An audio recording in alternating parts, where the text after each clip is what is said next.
Moi, je suis plutôt axée pédagogique, lui est plutôt axée didactique. Au début, on s'est retrouvés et on a beaucoup appris l'un de l'autre. On va développer en fait un certain nombre d'organisations qui ressemblent à la classe inversée jusqu'à passer complètement à la classe inversée. Bonjour Patrick Rayot. Bonjour. Tu es professeur émérite de sciences d'éducation à Paris 8 et tu viens d'intervenir lors de la clique 2016 à Diderot.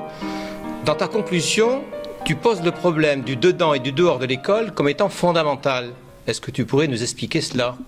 Oui, je vais essayer. Je pense que c'est un problème fondamental parce que les rapports entre le dedans de l'école, pour dire les choses dans des termes un peu simples, et le dehors ont beaucoup changé, je pense, à partir de quand, ce serait difficile à dire précisément, ont beaucoup changé. Il y a eu une période pendant laquelle l'école, quand elle était fondée, je parle de l'école de la République, voilà, quand il y avait l'école primaire juste à côté de l'église, en face de la mairie, on voyait bien qu'il y avait à la fois des partages de territoire et des manières de montrer qu'on était là et qui on était.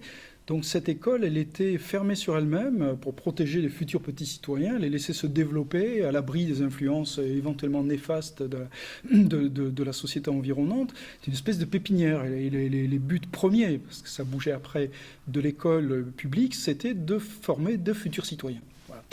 Progressivement, tout ça a changé, notamment parce que l'école s'est mise à acquérir dans la vie de la plupart des petits Français un rôle absolument fondamental dans la formation des compétences, dans l'évaluation de ces compétences, dans le fait de décerner les examens qui vont avec et de favoriser l'insertion sociale et professionnelle. Du coup, les élèves ont été plus nombreux à venir à l'école. Et quand je dis à l'école, ce n'est pas simplement l'école primaire, c'est bien évidemment le collège dans les années 70, le lycée dans les années 90 et ensuite l'université. Donc ces phénomènes-là ont fait que l'école a été obligée de fait de s'ouvrir à des élèves qu'elle ne connaissait pas jusque-là, parce c'était un peu aussi des territoires de chasse gardée de certaines catégories sociales. Et donc en s'ouvrant, elles ont ouvert les portes en même temps que l'école envahissait, si je puis dire, la société du fait de l'importance qu'elle acquérait. Donc il y a eu ce double mouvement que dans notre jargon on dit de porosité de l'école, qui fait que les choses sont devenues plus compliquées. Parce que jusqu'à cette époque-là, qu'on peut dater sans doute jusqu'aux années 60, il y avait des manières d'être à l'école qui étaient des manières d'être strictement à l'école, avec une blouse, avec des plumes sergent-major qu'on n'utilisait qu'à l'école, avec des manuels qui n'existaient qu'à l'école, avec des objets qui n'entraient pas dans l'école. Aujourd'hui, les élèves, on ne sait pas s'ils peuvent rentrer avec leur casquette, s'ils peuvent rentrer avec des signes distinctifs. L'école n'était pas mixte. On a fait rentrer la mixité, on a fait rentrer vers d'autres types de rapports entre élèves. Et donc, avec son ancienne constitution, elle a du mal à régler ces rapports. Alors, pour ce qui nous intéresse précisément, sur la question du travail des élèves, une des difficultés qui se pose, c'est que la façon de travailler à l'école n'est pas exactement la façon de travailler à l'extérieur de l'école. Et que du coup... Et l'extérieur de l'école s'entend également la famille. L'extérieur de l'école, ça comprend essentiellement pour les élèves la famille, mais aussi la cité dans laquelle ils vivent et aussi les copains avec lesquels ils vivent. Donc ils sont dans un monde à expériences multiples et il faut qu'ils arrivent à comprendre que ce qu'on demande d'eux à l'école, ça peut en appeler à leur expérience, mais ça ne peut pas en appeler à leur expérience de manière brute. Il faut le retravailler à la mode scolaire. Et ce qu'on sait, c'est que tous les élèves ne sont pas égaux dans leur socialisation première pour être capables d'opérer ce mouvement. Voilà pourquoi le fait qu'il y ait cette double communication qui à la fois rend les choses plus fluides, les rend aussi plus compliquées parce que c'est plus invisible. On a du mal à savoir pourquoi un élève comprend ou ne comprend pas. On a du mal à rapporter ses difficultés, au contraire ses succès, au type de rapport qu'il est capable d'instruire entre le monde, la vraie vie, pour parler comme les élèves parfois, et le monde scolaire dans lequel il vit. Donc cette question des deux mondes, elle est lourde, elle est complexe, et je trouve que la question de la classe inversée, elle arrive pile poil, je dirais, pour poser ces questions-là de manière assez importante. Mais la façon dont elle le pose, certains la résument travail à la maison, travail en classe, travail dans l'école. Quand on remonte un petit peu dans l'histoire de l'école, on sait quand même que le travail à la maison se réglait bien souvent au début de l'école, à l'école. Oui. Ça, c'est aussi une des caractéristiques de l'école relativement récente, ce que dans mon jargon, j'appelle l'externalisation du travail. C'est que le travail, je ne sais pas comment il faut l'appeler, vif, en tout cas autonome des élèves, qui est fondamental aujourd'hui dans les modes d'acquisition qui sont celles de l'école. On ne pourra plus revenir en arrière. Il n'y aura pas d'école de robots, c'est impensable. Les élèves doivent être autonomes, créatifs, etc. Mais la question qui se pose est de savoir où ils acquièrent cette autonomie. Est-ce qu'ils l'acquièrent tous de la même manière? Et que du coup, le fait de reléguer à l'extérieur de l'école les moments et les lieux souvent dans lesquels il doit travailler de façon autonome est problématique. Et ça, je trouve qu'on ne sait pas bien régler ce passage de l'un à l'autre. Alors, parlons de la classe inversée. Votre point de vue, le moins qu'on puisse dire, est prudent. Oui. Pourtant, vous êtes admiratif. Moi, je vous ai senti très admiratif par 2 fois, d'ailleurs, vous l'avez dit dans vos propos, Oui. devant la mobilisation de ces enseignants, dont le nombre s'accroît d'ailleurs, Oui. et qui s'engagent, semble-t-il, fortement. Oui, alors ma prudence, elle est une prudence, je dirais, un peu constitutive. C'est qu'il faut se méfier des panacées. Et quand on voit qu'un phénomène est en vogue, à la fois, il ne faut pas doucher l'enthousiasme de ceux qui le portent, mais il faut les mettre en garde. Quand on a un peu de bouteille, si je peux employer cette expression, soi-même dans le système éducatif, on voit bien qu'il y a eu des modes qui se sont effondrés comme des soufflets, une fois refroidis. D'autant que cette mode est portée souvent par un aspect numérique technologique qui peut faire illusion. On aurait envie de régler les problèmes de l'école avec des technologies. Les technologies sont des supports pour régler les problèmes, mais ne peuvent jamais être les moyens définitifs de régler les problèmes. Donc le risque, de mon point de vue, avec la classe inversée, serait d'avoir un mouvement de balancier qui consisterait à dire jusque-là, on faisait les devoirs à la maison, maintenant on va les faire à l'école, jusque-là, on apprenait les leçons à l'école, on va les apprendre à la maison. Mais, et je n'ai pas trop développé ça dans la conférence, j'aurais dû, on peut se demander comment un élève qui manque déjà d'autonomie pour comprendre la leçon et se l'approprier en classe, va arriver à le faire seul à la maison s'il est dans des environnements qui ne sont pas favorables, et environnements pouvant s'entendre par les conditions matérielles basiques, mais ce n'est pas le plus grave.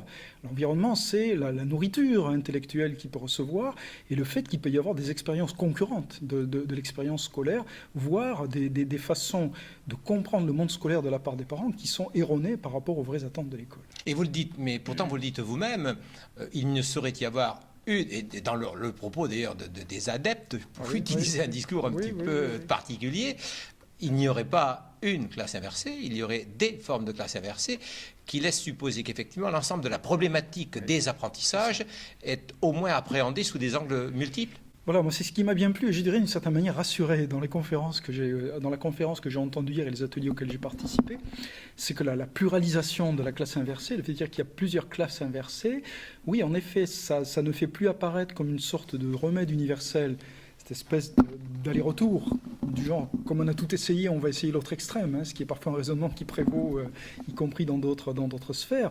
Je trouve que c'est toujours des possibilités de dérapage. En revanche, la question de l'interne et de l'externe que pose la classe inversée, et notamment dans sa dimension plurielle, je pense qu'elle est fondamentale et que les acteurs qui se lancent là-dedans, pour peu qu'ils ne se laissent pas un peu griser, hypnotiser, à la fois par la solution un peu simple d'inverser strictement sur le modèle que j'appelle du balancier, ou de céder aux sirènes plus ou moins numérisées, c'est une porte ouverte à de la vraie problématisation de ce qu'il faut faire dans le métier pour faire réussir les élèves. Quand on entend les questions que vous ont posées, il y en a eu très peu puisqu'on les a arrêtées, sinon il y en aurait eu davantage. Quand on entend les questions qui ont été posées par les enseignants présents de la salle, il y en a une, moi, qui a retenu mon attention, mais qui, je pense, a retenu votre attention, puisqu'en fait, vous sembliez dire que vous n'aviez pas de réponse, et votre réponse a été particulièrement longue. C'est la question concernant l'entrée éventuelle des réseaux sociaux dans la classe, dans l'école et dans la classe. C'est bien quand même une interférence entre la société numérique dans laquelle baignent les élèves, donc du dehors de l'école, de l'extérieur de l'école, et la réalité du fonctionnement de l'intérieur de l'école. Oui. Et je crois que la grande difficulté, c'est précisément la mission première des enseignants, c'est d'être capable de transformer en objets scolaires des objets qui sont des objets du monde extérieur, avec ce qu'il peut avoir de captatif, de démesurément séduisant, etc., etc. Et que l'école, là, on le dit souvent, a manqué plusieurs rendez-vous dans son histoire, avec l'audiovisuel, par exemple, avec le cinéma, avec beaucoup d'art ou de techniques qui étaient tout à fait prégnants dans la société, qu'elle a abandonné par crainte, parce que sans doute aussi ça ne faisait pas partie des matières académiques classiques, parce qu'on n'avait pas vu ces phénomènes de porosité, alors que le rôle des enseignants aujourd'hui, c'est pas de créer des connaissances. De toute façon, les enseignants n'ont jamais créé de connaissances. Les connaissances, ça se crée dans la recherche, à l'université, voilà, ça se crée pas. Les enseignants, ils sont des créateurs de savoir scolaire, et c'est déjà énorme, c'est pas du tout une infériorisation, mais ils pourront de moins en moins rivaliser avec la création de savoir à l'extérieur, ni avec le temps passé par les élèves devant d'autres moyens d'information que connaît la classe.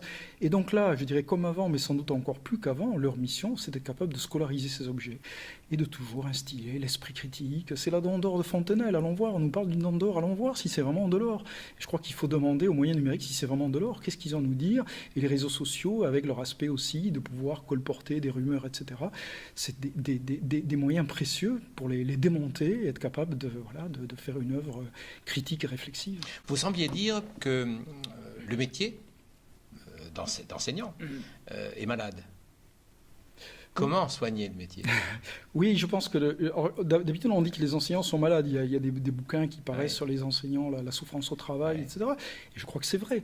Beaucoup d'enseignants sont en souffrance, non pas parce qu'ils sont plus psychotiques que d'autres, bien évidemment, mais parce qu'ils souffrent de ne pas pouvoir faire ce dont ils ont la mission ce qu'ils ont la mission de faire, hein, et que par sérieux même, par imprégnation de leur rôle, ils se reprochent de ne pas arriver aux résultats qu'ils doivent atteindre, qui sont des résultats compliqués. Amener toute une génération à un certain niveau, être capable d'individualiser, former le citoyen, former à l'éco-citoyenneté, faire des formations transversales, des éducations à. Veut dire que la panoplie aujourd'hui de l'enseignant, elle est singulièrement plus riche et plus foisonnante que ce qu'elle était il y a 30 ou 40 ou 50 ans. Donc ils souffrent de ça. Ils souffrent d'une hétérogénéité d'élèves qui leur empêche d'enseigner à un niveau unique, et que le modèle de formation qu'ils ont eu dans la grande leçon de concours n'est évidemment pas fait pour s'adresser à des élèves différents. Donc ils souffrent de cette chose-là. Mais c'est... Alors, on peut les soigner individuellement, bien sûr, mais ça, c'est évidemment de l'ordre des emplâtres. Ce qu'il faut, je reprends cette formule à Yves Clos, c'est soigner le métier, c'est-à-dire faire en sorte que le métier puisse accoucher de lui-même des manières de faire qui soient à la hauteur des demandes d'aujourd'hui. Et ça, il n'y a que des professionnels qui peuvent le fabriquer. Je crois qu'il faut leur faire confiance en leur donnant les conditions de faire de la controverse professionnelle entre eux, de filtrer ça et de ne pas attendre des injonctions ou des clés d'interprétation locale. Cette controverse professionnelle, il faut qu'il la fasse localement, mais il faut aussi qu'elle soit médiée. Parce que le risque, c'est aussi de faire des formations en établissement qui ne soient que des formations d'établissement, avec des savoirs locaux qui sont peut-être éminemment suspects, soupçonnables. Et là, il faut organiser des rencontres avec l'ESPE, avec l'université, avec d'autres formateurs, de manière à les mettre à l'épreuve, à créer du transpersonnel, comme le dit Yves Clos, dans cette expression que je trouve très belle, parce qu'il faut du personnel, il faut de l'impersonnel de la prescription, il faut aussi du transpersonnel dans lequel on va frotter les expériences les unes contre les autres. Et les enseignants ne sont pas plus stupides que d'autres. Ils vont bien voir dans les solutions qu'on leur propose celles qu'ils ont intérêt à adopter, ou en tout cas à s'approprier. Vous êtes enseignant-chercheur? Oui. La recherche ne peut qu'apporter des éléments, je dirais, constructifs au travail des enseignants qui expérimentent la classe inversée. Comment voyez-vous ce travail de recherche? Est-ce que vous ne pensez pas qu'il doit être extrêmement proche des pratiques des enseignants, donc en contact avec ces praticiens de la classe inversée, pour justement en avoir une lecture et faire des apports, comment dirais-je, à ces enseignants pour leur permettre d'avancer? Oui, moi je crois qu'on peut s'inspirer un peu de ce qu'on appelle les modèles de recherche-développement. C'est-à-dire que dans recherche-action. Voilà, je préfère recherche collaborative, parce que D'accord. recherche-action, ça a toujours un côté un peu de discrédit. C'est vrai. Parce que ce n'est pas la recherche qui va agir, elle va donner des éléments pour agir. Après, c'est les praticiens qui agissent. Je ne crée rien tant qu'une substitution des chercheurs aux praticiens. Je crois qu'il ne faut pas se transformer en gourou. Il faut rester à notre place, qui me paraît tout à fait importante, qui est de poser les problèmes aux gens, poser des questions. Et les aider à poser des questions d'une manière qui nous paraît un peu plus correcte, parce qu'on a un peu plus on a lu davantage, on a confronté, voilà, il y a un empan de connaissances qui n'est pas le même. Mais dans la recherche-développement, si j'ai bien compris, dans le monde de la technique, il y a parfois des verrous technologiques. On dit, on ne sait pas, voilà, les praticiens qui sont là, ils ne savent pas. Et donc, qu'est-ce qu'ils font? Ils vont s'adresser à des chercheurs. Mais les chercheurs ne savent pas forcément. Il faut qu'il y ait un travail de rapprochement dans lequel on va échanger des données, on va dire dans quels termes ça se pose. Et les chercheurs vont être obligés de reproblématiser en termes de pratique des choses qu'ils avaient problématisées en termes de recherche. De la même manière que les praticiens vont être obligés de faire un pas de reproblématisation en termes de recherche de choses qui étaient dans leur pratique. Et c'est ce travail qu'on a beaucoup de mal à construire parce qu'on n'y est pas habitué, parce qu'il y a des obstacles institutionnels. Mais je ne vois pas comment on peut s'en sortir, sinon qu'on va avoir des conférences y compris comme celle que je viens de faire, dans laquelle on peut déverser des choses sur des gens qui vont peut-être être ennuyés dans l'instant ou émerveillés, selon le cas, et qui 15 jours après diront « mais qu'est-ce que je fais de ça ?»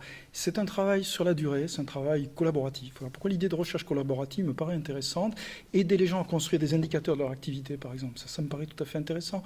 Aider des gens à construire un observatoire des devoirs avec les parents, sur la fréquence, la durée, la nature, les difficultés qu'on a rencontrées, pour renvoyer ça aux classes et aux prescripteurs. Ça devrait être des choses à peu près banales, elles ne le sont pas du tout. Ça viendra. Ben, j'espère bien. Merci beaucoup, Patrick Agnew. Merci.